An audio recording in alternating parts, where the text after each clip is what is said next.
Enoque andou com Deus. Parte 14, dia 23 de outubro de 2023. Não é menos que idolatria espiritual ignorar o Senhor e buscar o benefício da própria criatura. Jeremias 17:5, Oséias 4:10.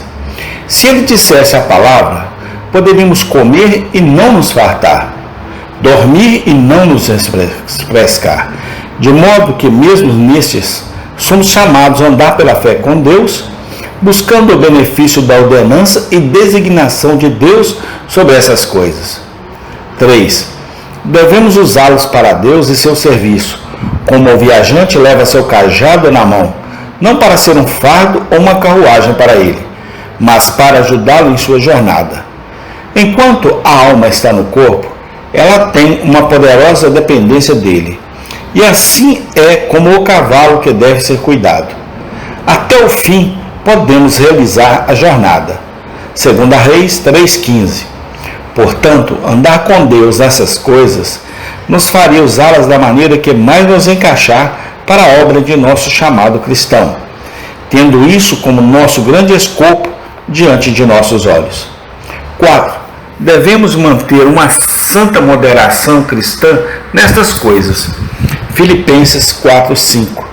Devemos ser como os lapidários de Gideão, mesmo quando as águas de um copo cheio são colocadas diante de nós. As pessoas podem facilmente cair em uma ânsia pecaminosa nessas coisas. Gênesis 25:30. E afundar seus corações nestas coisas, nas quais eles devem apenas seguir levemente com cautela. Lucas 21:31. Regulando-nos no uso deles, pelo que é melhor para nós preparar para a nossa salvação e trabalho de geração, que é a verdadeira regra de moderação. Pois o coração não deve sentar-se sobre eles como seu fim e descansar, mas passa por eles como meio e caminho. 1 Coríntios 7, 29 e 31. 5. Devemos ascender pela criatura ao Criador, da doçura da criatura à plenitude infinita que está em Deus. Zacarias 9. Quão grande é a sua bondade e quão grande é a sua formosura! O milho alegrará os jovens e o vinho novo as moças. Vendo que toda perfeição na criatura é originária de Deus, deve estar nele, e isso infinitamente. Se há algo desejável nos riachos, deve ser ainda mais na fonte. Se a luz do sol é tão agradável aos olhos, ser quem é a própria luz deve ser infinitamente mais. Qualquer prazer ou deleite que encontramos na carne, bebida, isso nos aponta para Deus, de quem essa doçura é derivada, como gotas do oceano. 6. Devemos considerá-los como misericórdia da aliança e o cumprimento das promessas. Deuteronômio 26:3. Deus garantiu nossos confortos necessários para a promessa. Isaías 33:16. Pão lhe será dado, suas águas serão certas. Salmo 127:2 e 84:11. Assim, quando os recebemos, devemos considerá-los como tais, e então, por mais grosseira que seja a carne, sendo servida no prato, não da providência comum, mas da aliança, teremos uma doçura em comum, e teremos comunhão com Deus naquilo que os outros não encontram mais do que os animais. 7. Devemos ser gratos por todas as nossas misericórdias a Deus como o doador. 1 Tessalonicenses 5:18. Devemos prestar-lhe agradecimentos verbais. Oséias 14:2. Deuteronômio 8:10. E agradecimentos reais, servindo na força de nossas misericórdias, e isso alegremente, pois ele lida graciosamente conosco nessas coisas. O que temos dele deve ser usado para ele. Romanos 11.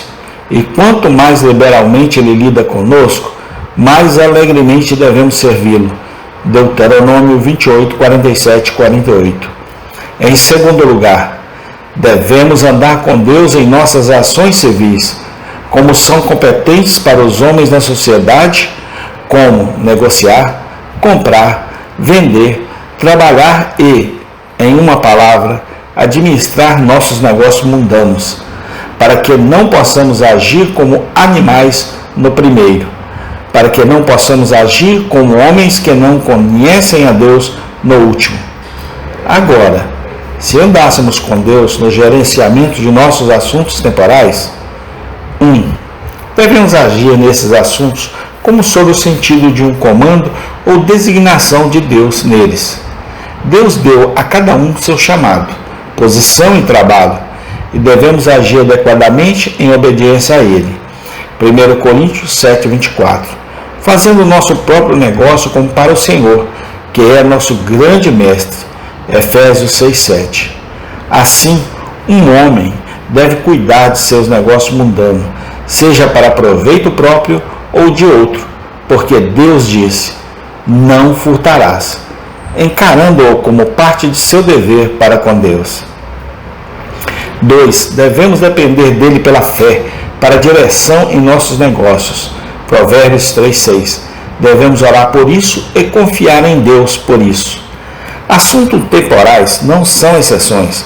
Filipenses 4:6. Em tudo pela oração e súplica com ações de graças, sejam os vossos pedidos conhecidos a Deus. De onde vem uma destreza e habilidade para administrar um negócio temporal? Para fazer um trabalho com propósito fora ou dentro de portas? Não é do Senhor? Tiago 1,17. Toda boa dádiva e todo dom perfeito vem do alto. Isaías 28:26. Pois o seu Deus o instrui à discrição e o ensina. As influências comuns do Espírito são tão necessárias para o exercício de um dom como as influências salvadoras são para o exercício da graça. Lembre-se dos erros em que os príncipes de Israel caíram. Josué 9:14. Os homens tomaram de seus mantimentos e não pediram conselho à boca do Senhor. E a escolha infeliz de Ló, em que ele não possuía Deus. Gênesis 13:11-12. 3. Devemos depender do Senhor pela fé para o sucesso de nossos esforços legítimos. Salmo 127:1. O que quer que os homens empreendam com os olhos em Deus, eles podem depender dele para o sucesso. Salmo 1:3.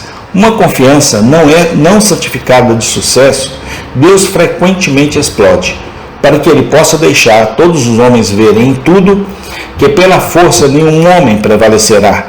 1 Samuel 2:9. E que a corrida não é para os ligeiros, nem a batalha para os fortes. Eclesiastes 9:11. E enquanto as pessoas se atormentam com ansiedade quanto aos eventos, ele traz seus medos, e muitas vezes sobre eles, e os deixa ver que, pensando, nenhum homem pode adicionar um côvado à sua estatura. Amém. Tem continuação. Obrigado a Deus por tudo que está escrito na Bíblia Sagrada. Obrigado, Senhor, pelo manual de vida que o Senhor nos deixou. Te agradecemos, ó Senhor Jesus Cristo. Amém.